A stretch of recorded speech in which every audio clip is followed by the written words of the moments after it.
Hello, my dear students.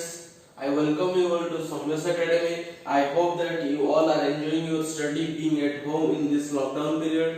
आप लोग इस लॉकडाउन पीरियड में घर पे रह के पढ़ाई कर रहे हैं, ऑनलाइन क्लासेस भी चल रहा है सबका।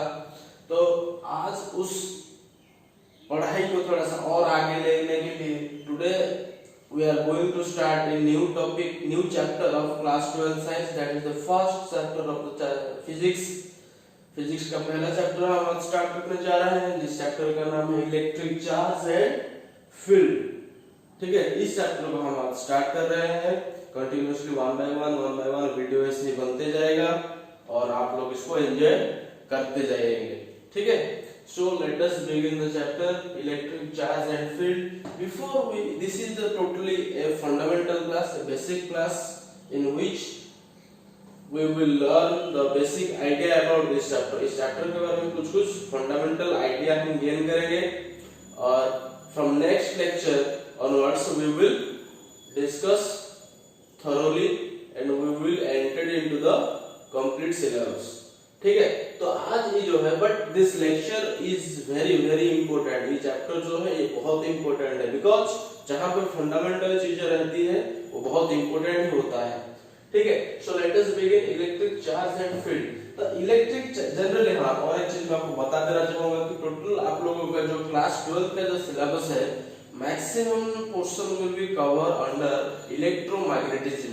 इलेक्ट्रोमैग्नेटिज्म के अंदर भी आपका सारे मैक्सिमम पोर्शन आ जाएगा, जैसे कि आपका इलेक्ट्रोस्टैटिक हो जाएगा, मैग्नेटिज्म हो जाएगा, इलेक्ट्रोमैग्नेटिक वेव है ना, alternating current, magnetism and matter, current, electricity, all this portions will be covered under electromagnetism. Okay, and the rest one is the आपका ये रहेगा, आपका ऑप्टिक्स रहेगा एंड मॉडर्न फिजिक्स रहेगा। बस इतने तीनों चीज, electromagnetism, modern physics and optics, these are the three main portions that we were they are prescribed in your syllabus, जिसको आप लोगों को सिलेबस में प्रिस्क्राइब किया गया है। So let us start with electric charge and field. Electric charge and field जो है it is nothing but it is a part of your electromagnetism.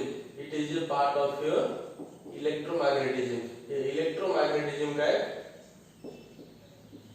Part होता है। कौन इलेक्ट्रोमैग्नेटिज्म का पार्ट होता है? Electric charge and field. ठीक है, ये जो इलेक्ट्रोमैग्नेटिज्म है, this electromagnetism is again classified into three category. ठीक है, ये क्या है आपका तीन पार्ट में डिवाइड किया गया। इलेक्ट्रोमैग्नेटिज्म मतलब क्या, मतलब देखो यहाँ पे आपका क्या है, इलेक्ट्रो है, मैग्नेटिज्म है। ठीक है, दैट मींस यहाँ पे हम चार्ज के बारे में पढ़ेंगे, मैग्नेट के बारे में भी पढ़ेंगे। This electromagnetism is further divided into three categories. The first one is electrostatics.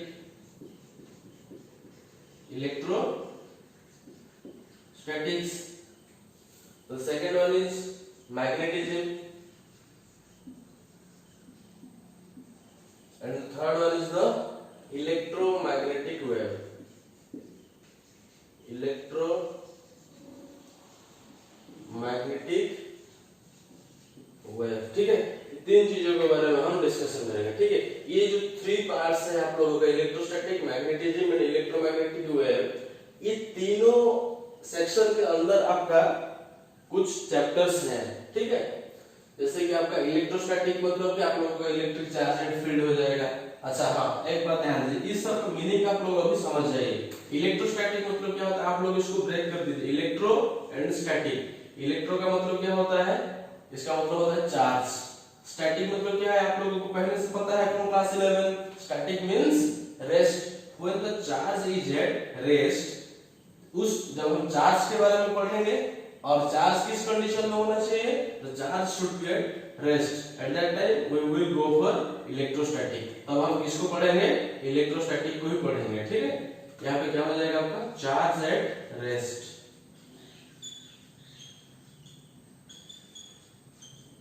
Charge आपका यहाँ पे रेस्ट में रहेगा। ठीक है, here it is magnetism. In case of magnetism, the charge is not at rest. The charge will be in motion, or you can say that the charge will move with a uniform speed. Charge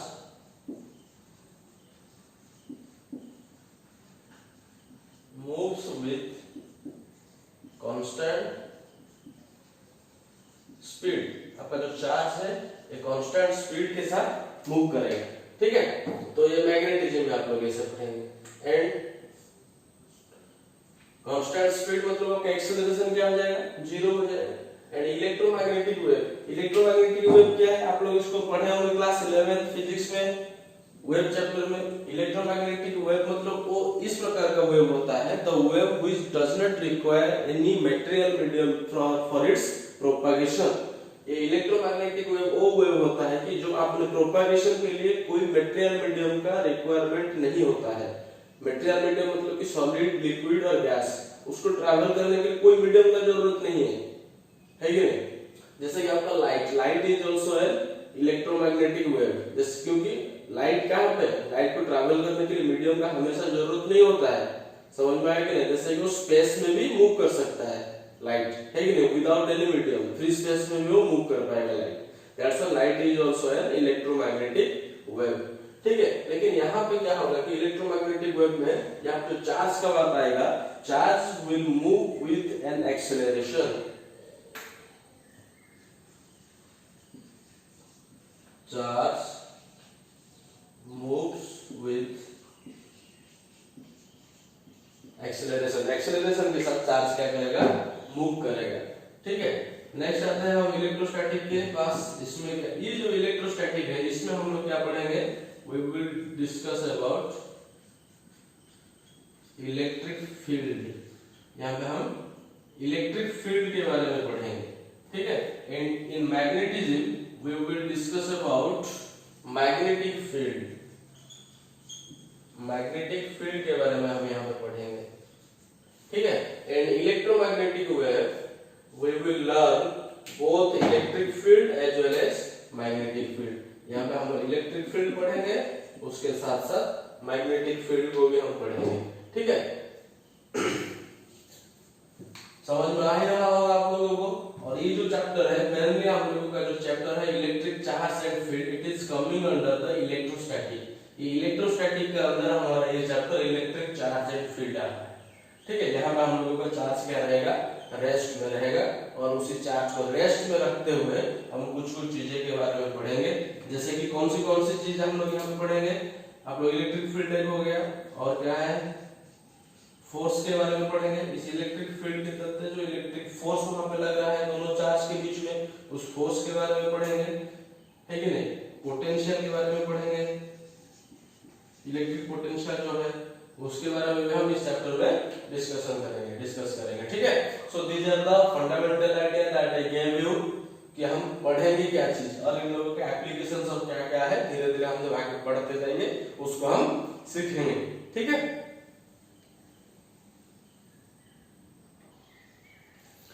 next this is electric charge. Electric charge क्या है उसके बारे में हम पढ़ेंगे। Electric charge is the intrinsic property of electrons and protons of which a body is made up of। इसका मतलब ये होता है कि इलेक्ट्रिक चार्ज जो होता है ये एक इंट्रिंसिक प्रॉपर्टी, ठीक है। पहले आप लोग ये समझ जाइए कि what is the meaning of intrinsic property. Intrinsic property क्या होता है, इंट्रिंसिक प्रॉपर्टी मींस ये होता है कि the property which does not depend on other bodies, है कि नहीं। एक इलेक्ट्रॉन या प्रोटॉन का जो इंट्रिंसिक प्रॉपर्टी होता है वो किसी दूसरे के ऊपर डिपेंडेंट नहीं है, they are independent of other objects और अदर बॉडीज, है कि नहीं। और दूसरे बॉडी के ऊपर इंडिपेंडेंट है, उनके ऊपर डिपेंड नहीं करता है। उस प्रॉपर्टी को हम क्या कहेंगे, इंट्रिंसिक प्रॉपर्टी, ठीक है ना। मतलब कि इस बॉडी का खुद का प्रॉपर्टी है वो, है कि नहीं, वो किसी के ऊपर डिपेंडेंट नहीं है, क्लियर। उस प्रॉपर्टी को इंट्रिंसिक प्रॉपर्टी कहते हैं। जैसे कि आपका मास हो गया, ये बॉडी है, ये जैसे कि मैं व्हाइट मतलब मार्कर पेन दिखा रहा हूँ, ये क्या है आपका, ये उसका बॉडी है, तो उसके अंदर उसका मास भी है। ये इसका जो मास है ये किसी दूसरे ऑब्जेक्ट के ऊपर डिपेंड नहीं करता है, समझ में आया कि नहीं। That's why mass is an intrinsic property. Similarly electric charge is also an intrinsic property. ये किसका इंट्रिंसिक प्रॉपर्टी होता है, इलेक्ट्रॉन्स एंड प्रोटॉन का एक इंट्रिंसिक प्रॉपर्टी है, जिससे आपका क्या बना है, एक बॉडी बना है। मतलब कोई भी एक बॉडी, सपोज ये बॉडी में बात करूंगा, ये जो बॉडी है किस किस को लेके बना है, इलेक्ट्रॉन एंड प्रोटॉन इन सब को लेके बना है कि नहीं। इलेक्ट्रॉन प्रोटॉन न्यूट्रॉन ये सब तो रहेंगे एक एटम के अंदर, ठीक है ना। मतलब छोटा छोटा एटम को लेकर बना है और उस एटम के अंदर क्या क्या है, इलेक्ट्रॉन प्रोटॉन न्यूट्रॉन ये सब चीजें हैं। बट ये जो इलेक्ट्रिक चार्ज है ये बस इलेक्ट्रॉन्स में है और प्रोटॉन्स में है। Electron and proton are the charge के पार्टिकल्स, है कि नहीं, उनके अंदर है।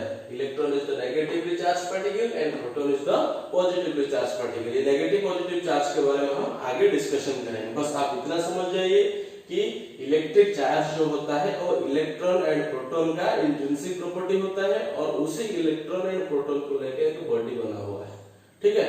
ये एक बॉडी अगर मान लूं तो ये बॉडी किसको लेके बना है, इलेक्ट्रॉन एंड प्रोटॉन। इसमें ना न्यूट्रॉन भी है, लेकिन यहाँ पे न्यूट्रॉन का नाम इसीलिए नहीं है बिकॉज न्यूट्रॉन के अंदर कोई चार्ज नहीं रहता है, ठीक है। यहाँ पे हम चार्ज के बारे में डिस्कशन करते हैं और चार्ज का और एक डेफिनेशन भी आप लोग लिख सकते हो। The flow of electron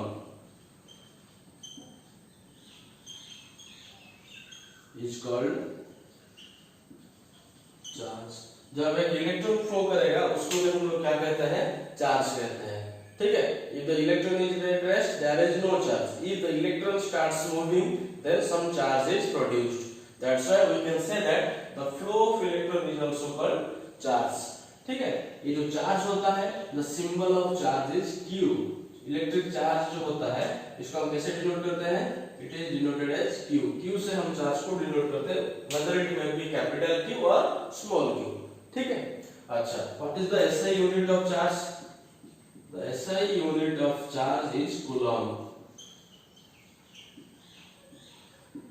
अगस्टिनो Coulomb के नाम के हिसाब से ये जो इलेक्ट्रिक चार्ज है उसका यूनिट क्या है, कूलम रखा गया है, SI यूनिट, ठीक है। इसका इलेक्ट्रोस्टैटिक यूनिट है, इलेक्ट्रोमैग्नेटिक यूनिट भी। इलेक्ट्रोस्टैटिक यूनिट आपका जो चार्ज का हो गया आपका स्टैट कूलम और इलेक्ट्रोमैग्नेटिक यूनिट है उसका एम्प कूलम, ठीक है। इलेक्ट्रोस्टैटिक यूनिट उसका क्या है, stat coulomb and electromagnetic unit उसका क्या है, एम्प कूलम, ठीक है। तो इसकी electrostatic unit and electromagnetic unit, ये था आप लोगों का चार्ज के उसका डेफिनेशन एंड उसका यूनिट, ठीक है। अभी let us we will discuss about some properties of charge. Charge के कुछ प्रॉपर्टी, और एक चीज छूट गया, टाइप्स ऑफ चार्ज। ये जो चार्ज होता है तो charge is of two types. क्या क्या है वो बता दे रहा हूं, इसको आप लोग 10th क्लास में भी पढ़े हो। चार्ज का टाइप कितना है, दो टाइप का चार्ज है, ठीक है। The charge is of two types. The first one is positive charge, second one is the negative charge, okay। These are the two types of charge, positive charge and negative charge। ये जो concept of two charges, that is the concept of positive charge and negative charge was given by an American scientist. His name is Benjamin Franklin। He gave the concept of positive charge and negative charge. जो positive charge और negative charge का concept Benjamin Franklin दिए थे, जो कि एक American scientist थे, ठीक है। और एक चीज क्या है चार्ज के बारे में थोड़ा सा फंडामेंटल चीज हम सीख लेते हैं यहाँ पे। If I will take like charges, like मतलब क्या होता है, same charges, this is a positive charge and this is a positive charge, दोनों अगर सेम चार्ज हो जाएंगे तो क्या होगा, रिपल्सन, है कि they will repel each other. Same charge है कि नहीं, नेगेटिव नेगेटिव, ये क्या करेंगे, again it is repulsion। and if I will take one negative and one positive, है कि नहीं, एक पॉजिटिव चार्ज रहेगा दूसरा नेगेटिव रहेगा, तो आपका ये क्या हो जाएगा, अट्रैक्शन। इसको क्या कहेंगे, अट्रैक्शन। दोनों सेम चार्ज रहेंगे तो रिपल्सन होगा या फिर रिपल्सिव फोर्स उसको कहेंगे, है कि नहीं। अगर दोनों ऑपोजिट चार्ज हो जाएंगे, जैसे कि हमारा एक चार्ज माइनस है तो दूसरा चार्ज प्लस है कि नहीं, plus charge and minus charge या फिर नेगेटिव एंड पॉजिटिव, तो दोनों ऑपोजिट नेचर के चार्ज रहने से उन लोगों के बीच में अट्रैक्शन फोर्स रहेगा, ठीक है। समझ में आया, ये था आपका चार्ज के बारे में एंड चार्ज का classification. So now we are going to discuss about some properties of charge. Charge का क्या क्या प्रॉपर्टीज है उसको हम लोग अभी डिस्कशन करेंगे, right. Here you can see the first property of electric charge, that is additivity of charge. Additivity का मतलब आप समझ ही रहे हो कि हम उसको ऐड कर पाएंगे, that means charge can be added, charge को हम ऐड कर सकते हैं। जैसे कि उसका डेफिनेशन पर देख लीजिए, उसका स्टेटमेंट क्या बोल रहा है, the total charge of a system is the algebraic sum of individual charges present within the system. एक सिस्टम के अंदर टोटल जितना चार्ज है, लेकिन वो इंडिविजुअल चार्ज का सम करेंगे, प्लस करेंगे तो टोटल चार्ज उतना ही होगा। ठीक है, suppose I will take this is a system. Suppose system मतलब हम जितना अपना स्टडी के लिए कंसीडर करते हैं, यहाँ पे चार्ज कितना है, सपोज प्लस 2 कूलम चार्ज है। ठीक है, यहाँ पे सपोज 5 कूलम चार्ज है, सब पॉजिटिव है।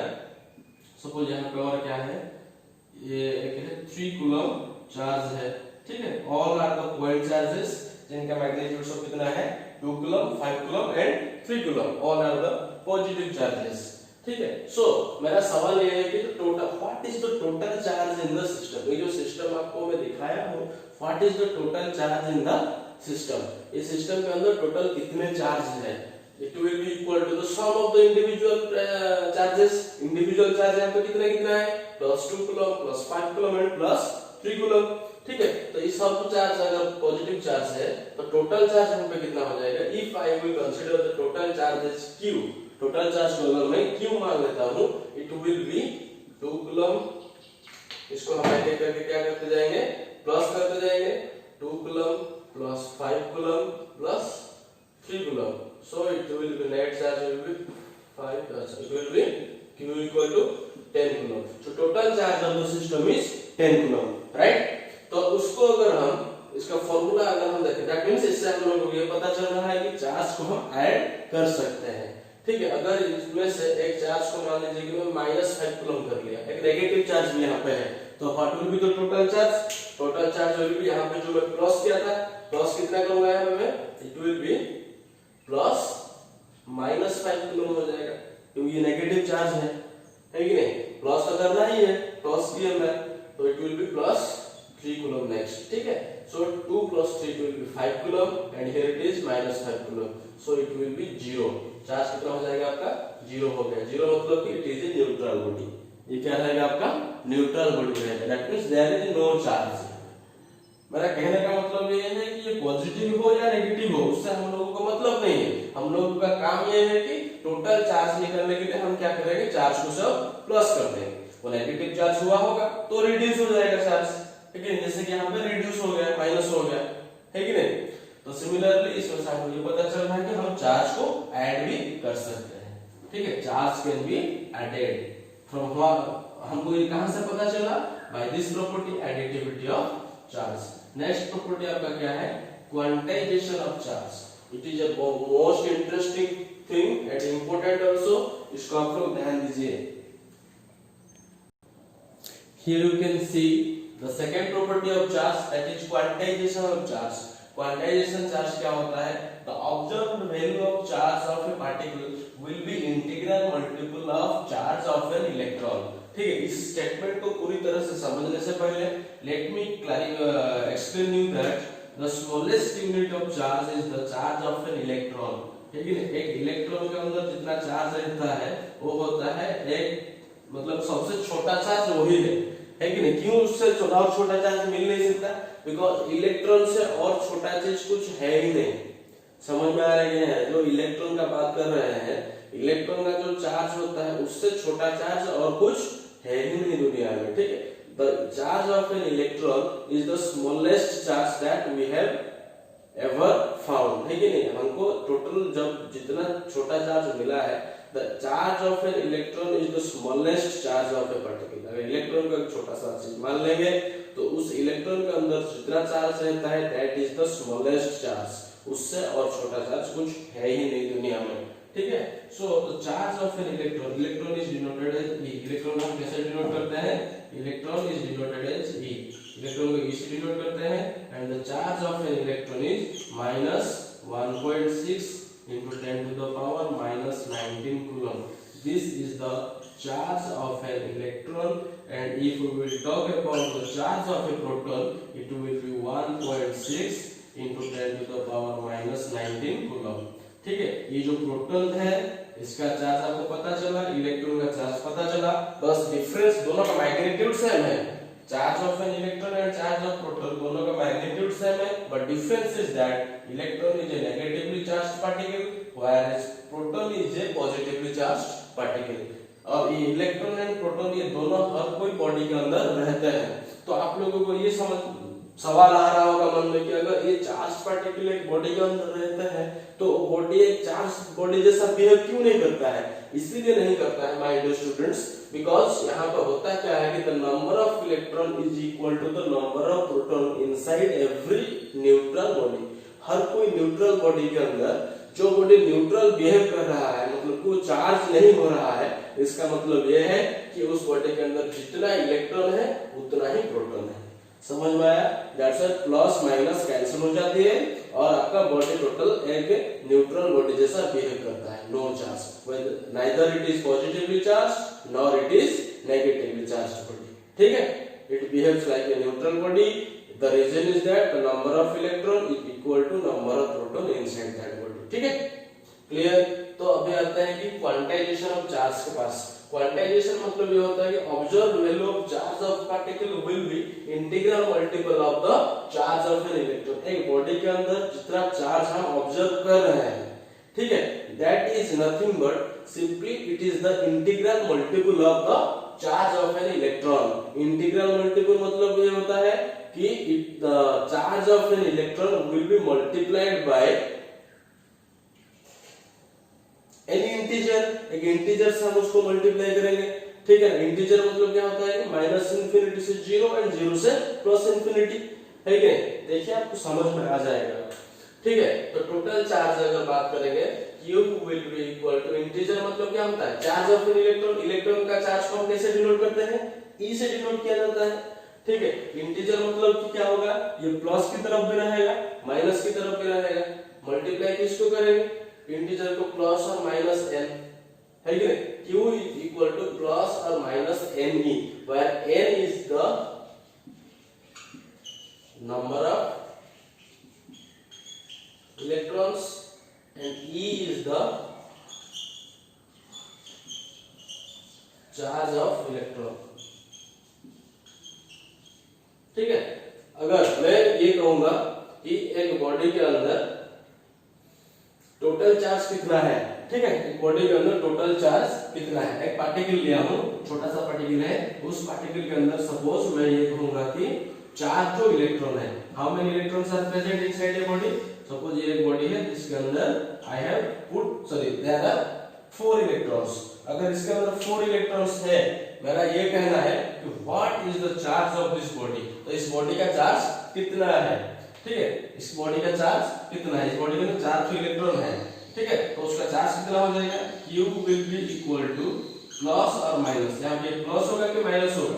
यहाँ पे एक्सेस इलेक्ट्रॉन 4 है, जब यहाँ पे 4 इलेक्ट्रॉन एक्सेस नहीं थे, eight that time it was neutral, तो 4 इलेक्ट्रॉन यहाँ पे एक्स्ट्रा हो गया है। Charge of the electron is negative, that's why ये प्लस नहीं रहेगा, यहाँ पे क्या रहेगा? आपका माइनस रहेगा, इसीलिए प्लस और माइनस किया गया। यहाँ पे आपका माइनस हो गया। नंबर ऑफ इलेक्ट्रॉन आपका कितना है? 4 इनटू चार्ज ऑफ इलेक्ट्रॉन कितना है? Minus 1.6, sorry 1.6। हम यहाँ पे मैग्नीट्यूड को लेंगे क्योंकि पहले से हम इसको माइनस ले चुके हैं। 1.6 into 10 to the power minus 19 coulomb. So ये कितना हो जाएगा? Total charge of the body will be 4.8, sorry 6.4 minus 6.4 into 10 to the power minus 19 coulomb. This will be the net charge of the system, and the net charge is an integral multiple of integer क्या है? -4 एक integer है, integral multiple of charge of an electron. Electron का charge का integral multiple करेंगे तो हमको total charge of the system मिल जाएगा। ठीक है, अगर मान लीजिए यहाँ पे इलेक्ट्रॉन चार्ज तो कम है, इलेक्ट्रॉन चार्ज तो क्या है? कम है, लेकिन अगर इलेक्ट्रॉन यहाँ पे चार्ज तो कम है, इलेक्ट्रॉन का एब्सेंस है, जहाँ पे इलेक्ट्रॉन का एब्सेंस रहता है वहां पे पॉजिटिव चार्ज डेवलप करता है, तो यहाँ पे आपका माइनस की जगह क्या हो जाएगा? प्लस हो जाएगा। ठीक है, अगर प्लस हो गया तो ये हो गया total plus. So total charge will be the integral multiple of 1.6 into 10 to the power minus 19, which is nothing but the charge of an electron। ठीक है, ये यहाँ का क्वांटाइजेशन ऑफ चार्ज। आप ये दिमाग में आ रहा है एक इंपॉर्टेंट चीज, आप लोगों को मैं बताना चाहूंगा, सपोज यहाँ पे एक बॉडी रखा हुआ है, ठीक है, इसके पास सपोज कितना चार्ज है, सपोज 5 कूलम चार्ज है, और एक बॉडी यहाँ पे ये है, इसके पास सपोज कितना है, -3 कूलम चार्ज है, ठीक है, इसका चार्ज कितना है, +5 coulomb and it's charge is -3 coulomb. So ये बोल रहा है कि मेरा नेगेटिव चार्ज है, तू मेरे को 2 coulomb charge they they. It will suppose give 2 coulomb charge, उसको 2 कूलम चार्ज वो दे रहा है। अगर 2 कूलम चार्ज दे रहा है, 2 इज एन इंटीजर, है कि नहीं, क्या है वो, एक इंटीजर है। अगर ये मांगेगा कि मेरे को 2.5 चार्ज दे दे, 2.5 कूलम चार्ज दे दे, कितना, 2.5 कूलम चार्ज दे दे, या फिर 1.5 कूलम चार्ज दे दे, 1.5 coulomb charge, 2.5 coulomb charge, 3.5 coulomb charge, या फिर 4.2 कूलम चार्ज, इसी प्रकार का चार्ज को अगर ये चाहेगा उसको देने के लिए, can it give it to the other charge body. ये जो 5 कूलम वाला चार्ज बॉडी है, ये -3 कूलम चार्ज बॉडी को क्या 2.5 कूलम चार्ज दे पाएगा? The answer will be absolutely not. ये उसको नहीं दे पाएगा। क्यों नहीं दे पाएगा? बिकॉज द चार्ज जो होता है it is an integral multiple of electron, है कि नहीं। इलेक्ट्रॉन का एक मतलब कि सॉरी 5 ई लिख लेते हैं, उसको ई कर देते हैं, क्या कि एक एक इलेक्ट्रॉन है, ठीक है। इतने इतने चार्ज है, उसको मांगे मेरे को 2 ई चार्ज तू मेरे को दे दे, है कि नहीं। 2.5 ई चार्ज मेरे को दे दे। ई मतलब क्या होता है? Charge of an electron. ये सब एक इलेक्ट्रॉन है, समझ में आ रहा है नहीं? तो इसको अगर 2 ई चार्ज मांगेगा वो तब उसको दे पाएगा, इजीली दे देगा, क्योंकि 2 इलेक्ट्रॉन उसको क्या करना है, गेन करना है। समझ में आ रहा है नहीं? तो लेकिन अगर उसको चाहेगा कि 2.5 की चार्ज मेरे को दे दे, ये 2.5 की चार्ज कहां से लाएगा? 2.5 की चार्ज होगा ही नहीं उसके पास, क्योंकि 2.5 की मतलब ये होता है कि एक इलेक्ट्रॉन का चार्ज जितना है उसको 2.5 गुना करेगा। उसका मतलब कि 2.5 इलेक्ट्रॉन उसको देना पड़ेगा, जबकि हमको ये पता है कि इलेक्ट्रॉन को हम तोड़ नहीं सकते हैं। 2 इलेक्ट्रॉन मांगेगा तो इजीली दे पाएंगे, है कि नहीं। अगर 2.5 मांगिए तो हम उसको एक इलेक्ट्रॉन का आधा कैसे कर पाएंगे? It is not possible. समझ में आ रहा है कि नहीं आ रहा है? इसीलिए जो भी इलेक्ट्रॉन ट्रांसफर होगा इंटीजर के हिसाब से ट्रांसफर होगा, whether it may be positive और इट मे बी नेगेटिव, ठीक है। ये था आपका quantization of charge. Next is the additivity of charge पढ़ लिए, अभी पढ़ेंगे कि conservation of charge. Next you can see that it is written as electric charge and field, conservation of charge, ठीक है। तो थर्ड प्रॉपर्टी जो है चार्ज का, third property is conservation of charge. ये कंजर्वेशन ऑफ चार्ज क्या है? The total charge with in a system is always constant, just like the conservation of energy principle. Here the conservation of charge also obeys the same concept, that is the total charge of a system is always constant, है कि नहीं। जो कि लिखा है जैसे पढ़े थे, the total energy of a system is constant. Similarly the total charge is also a constant within a system, or you can say that the charge can neither be created nor it be destroyed, rather it can be transferred from one body to another body. Charge को हम create नहीं कर पाएंगे, destroy नहीं कर पाएंगे, but हम क्या कर पाएंगे, उसको एक बॉडी से दूसरे बॉडी को ट्रांसफर कर पाएंगे, ठीक है। इसका मतलब ये कि टोटल सिस्टम के अंदर जितना चार्ज रहता है दैट इज कांस्टेंट, ठीक है, उसमें कोई चेंज नहीं होने वाला है। देख लीजिए एक एग्जांपल मैं यहां पे लिया हूं। So this is the body A and this is body B। The charge of the body is 5 coulomb +5 coulomb and the charge of the body B is +10 coulomb. So the total charge with in the body, इस body के अंदर total charge मेरा कितना है? 5 + 10, that is total charge मेरा कितना हो गया? 15 कूलम। +15 कूलम हुआ कि नहीं? But after some time what happens, this +5 ये माइनस चलिए जो +10 कूलम चार्ज है, ये 10 कूलम चार्ज से मान लीजिए कि 3 कूलम चार्ज यहाँ आ गया। कितना कूलम चार्ज यहाँ आया? 3 कूलम चार्ज यहाँ आ गया। जब इसके पास 3 कूलम चार्ज आ गया है तो ये टोटल कितना हो जाएगा? 5 कूलम + 3 कूलम, कितना हो गया? ये नेट चार्ज यहाँ कितना हो गया? 8 कूलम हो गया, +8 कूलम हुआ कि नहीं हुआ? और यहाँ से 3 कूलम चार्ज कम हो गया है तो इसका चार्ज कितना हो गया है? +3 माइनस हो जाने से कितना हो गया? ये +7 कूलम चार्ज हो गया। इसमें चार्ज कुछ इंक्रीज हो गया, यहाँ पे चार्ज कुछ रिड्यूस हो गया, ठीक है। तो टोटल चार्ज अभी कितना हो गया है? Again it is 8 coulomb + 7 coulomb, that is again 15 coulomb.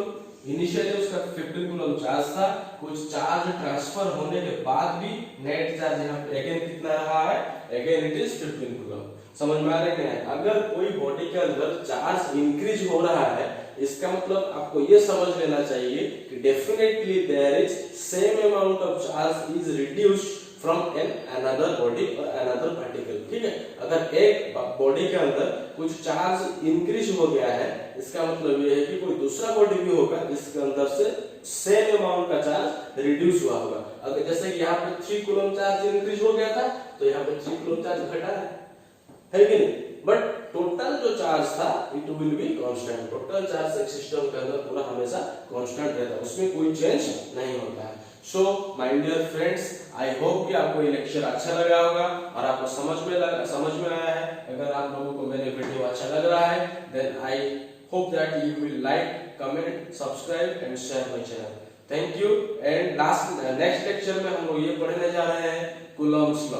Coulomb's law के बारे में हम नेक्स्ट लेक्चर में डिस्कशन करेंगे। ठीक है, बाय।